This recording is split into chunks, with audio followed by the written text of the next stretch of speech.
Hello students, in this video of class 9th political science we will be discussing chapter 2nd, that is constitutional design,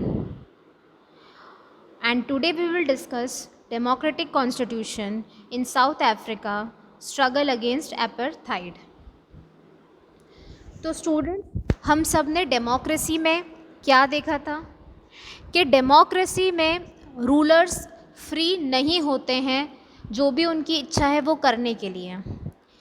democracy के अंदर citizen हो या government हो, उन्हें क्या करना पड़ेगा, कुछ ना कुछ बेसिक रूल्स तो क्या करने पड़ेंगे, फॉलो करने पड़ेंगे। ठीक है, और इन सब बेसिक रूल्स को हम क्या कहते हैं, कॉन्स्टिट्यूशन। क्या कहते हैं, कॉन्स्टिट्यूशन। ठीक है, जो कॉन्स्टिट्यूशन वर्ड है उसका मतलब क्या है, रूल्स है। ठीक है, आप जब स्कूल आते थे तो आपके पास प्रॉपर टाइमिंग था स्कूल आने का, आपको पूरी proper uniform belt with tie आपको वेयर करके आना रहता था, आपको टाइम टेबल के अकॉर्डिंग अपनी बुक्स और कॉपीज़ लेकर आनी थी। तो आपको स्कूल स्टडी करने आप आते थे तो आप सारे रूल्स फॉलो करते थे, प्रॉपर रूल्स फॉलो करते थे। वैसे ही कोई भी कंट्री है तो उस कंट्री में कोई भी सिटीज़न रह रहा है या गवर्नमेंट है तो वहाँ के रूल्स एंड रेगुलेशंस फॉलो करने ही पड़ेंगे। सिटीजन्स को, सभी पीपल को रूल्स एंड रेगुलेशंस फॉलो करने पड़ेंगे और गवर्नमेंट को भी रूल्स एंड रेगुलेशंस फॉलो करने पड़ेंगे। तो किसी कंट्री के अंदर जो रूल्स एंड रेगुलेशंस होते हैं वो किस में लिखे होते हैं, कॉन्स्टिट्यूशन में लिखे होते हैं।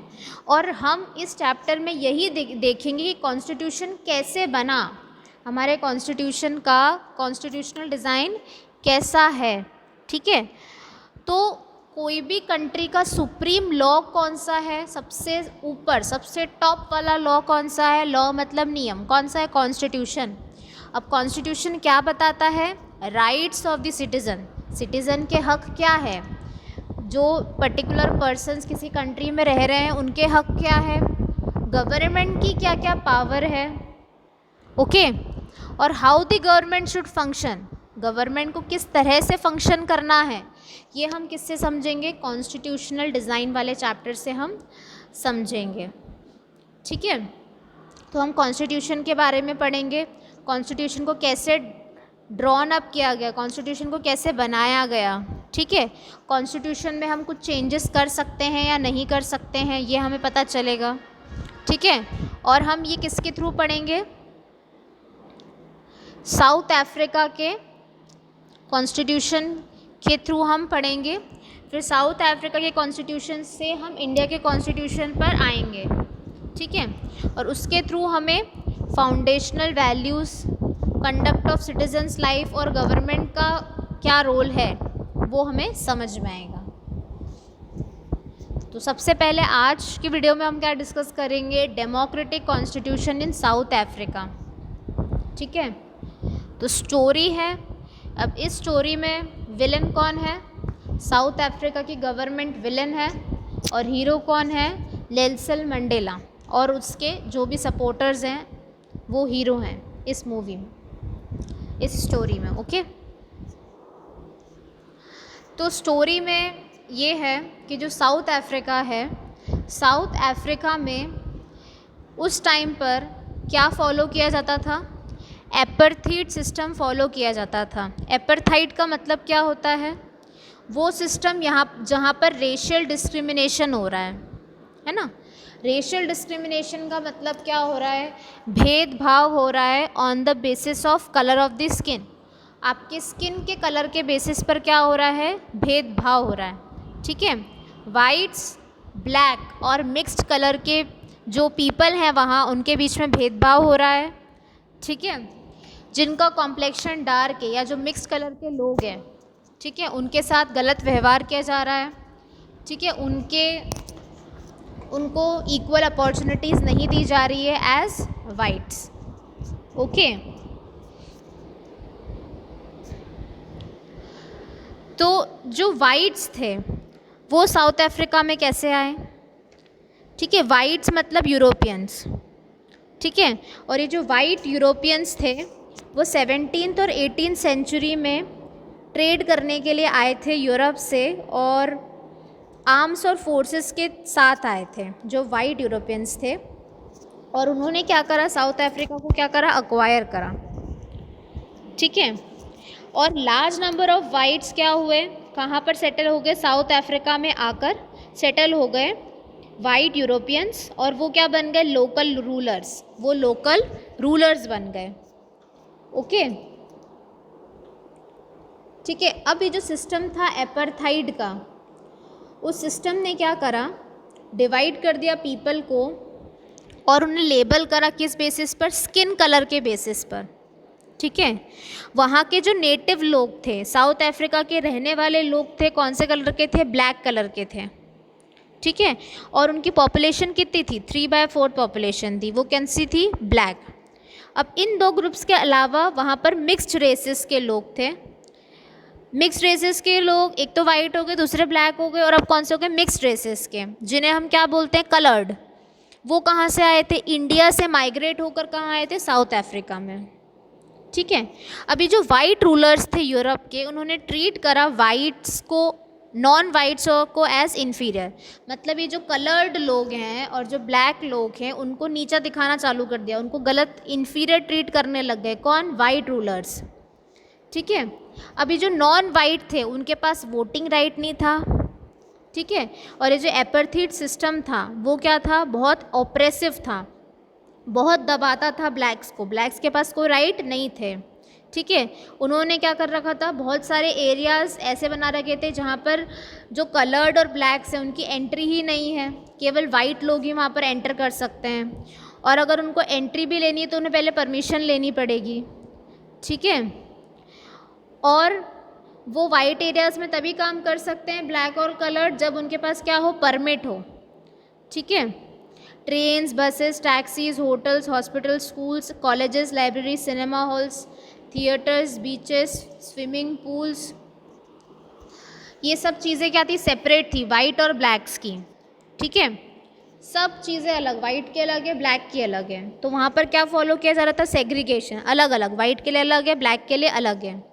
ठीक है, तो जो ब्लैक और कलर्ड थे वो चर्च भी विजिट नहीं कर सकते थे, वर्शिप नहीं कर सकते थे। ठीक है, अब जो भी ब्लैक्स थे, ना तो वो कुछ प्रोटेस्ट कर सकते थे, ना कोई वो एसोसिएशन कर सकते थे, उनके साथ बहुत बुरा व्यवहार होता था। ठीक है, ठीक है, अब 1950 में जो है ब्लैक्स ने क्या करा और कलर्ड ने मिलकर क्या करा, इस एपार्थाइड सिस्टम के अगेंस्ट फाइट करना स्टार्ट करा। ठीक है, और जो लोग इसके अगेंस्ट फाइट कर रहे थे उनके लीडर कौन थे, नेल्सन मंडेला।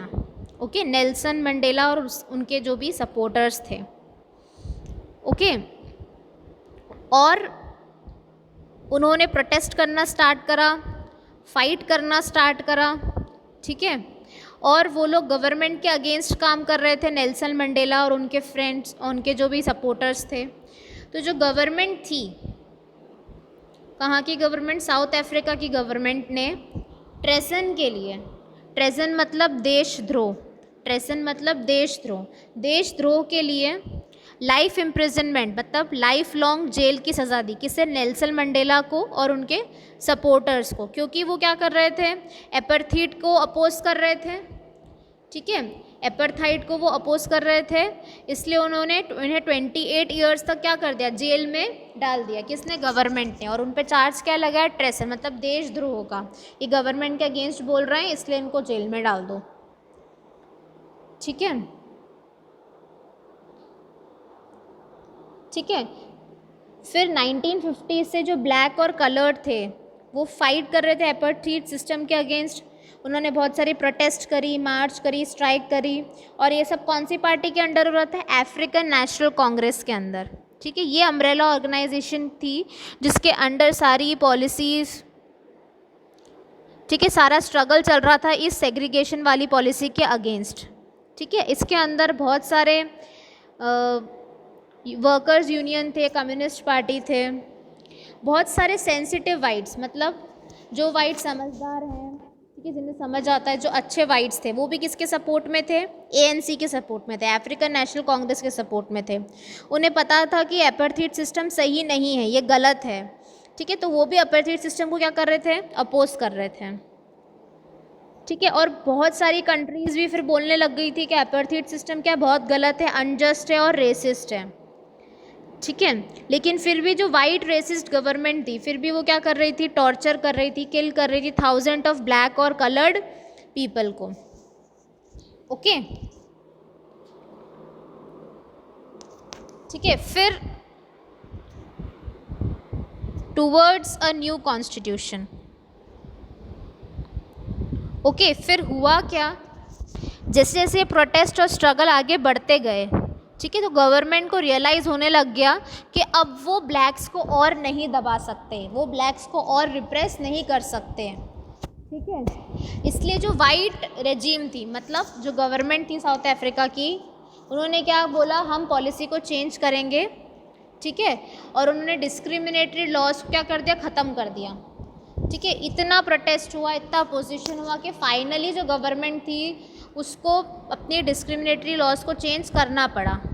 ठीक है, जो भी गवर्नमेंट थी उसने पहले पॉलिटिकल पार्टीज़ पर बैन लगा रखा था वो हटा दिया, उन्होंने मीडिया पर रेस्ट्रिक्शन लगा रखा था वो ख़त्म कर दिया, और जो 28 ईयर्स का जो एक के लिए जो नेल्सन मंडेला और उनके सपोर्टर्स को जेल में डाल रखा था उनको क्या कर दिया, छोड़ दिया।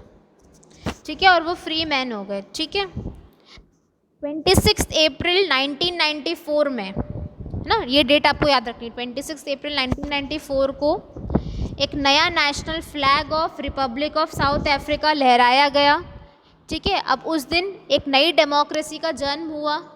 ठीक है, जो अपार्थाइड गवर्नमेंट थी वो ख़त्म हो गई, और उसके बाद फॉर्मेशन हुआ एक नई गवर्नमेंट का जो मल्टी रेशियल थी, मतलब जो सभी स्किन कलर को एक्सेप्ट करती, सभी को इक्वल राइट्स, इक्वल अपॉर्चुनिटी मिलती, ऐसा। ओके, तो यहाँ पर आपको स्टार्टिंग में जो है पेज के नेल्सन मंडेला का पिक दिख रहा है, पिक्चर दिख रहा है नेल्सन मंडेला का, और उन्होंने जेल में क्या बोला था, वो क्या चाहते हैं, I have fought against white domination and I have fought against black domination. I have cherished the idea of democratic and free society in which all persons live together in harmony and with equal opportunities. It is an ideal which I hope to live for and to achieve. But it is an ideal for which I am prepared to die. मतलब Nelson Mandela चाहते हैं कि एक ऐसी society हो जहाँ पर सभी फ्री हों, सभी के पास इक्वल राइट्स और अपॉर्चुनिटीज़ हो, सब साथ में मिलजुल कर रहे। ठीक है, और ऐसी सोसाइटी फॉर्म करने के लिए वो मरने के लिए भी तैयार हैं। तो इस प्रकार का व्यक्तित्व था नेल्सन मंडेला का।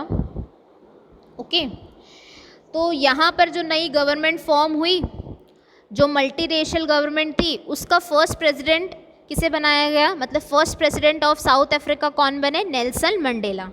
ठीक है, और जो नेल्सन मंडेला थे वो गांधी जी को बहुत इंस्पायर्ड थे, और उनका सोचना ये था कि भले ही वाइट्स ने हमारे साथ इतने सालों तक गलत करा, लेकिन जब हम पावर में आए हैं तो हम वाइट्स के साथ सेम नहीं करेंगे।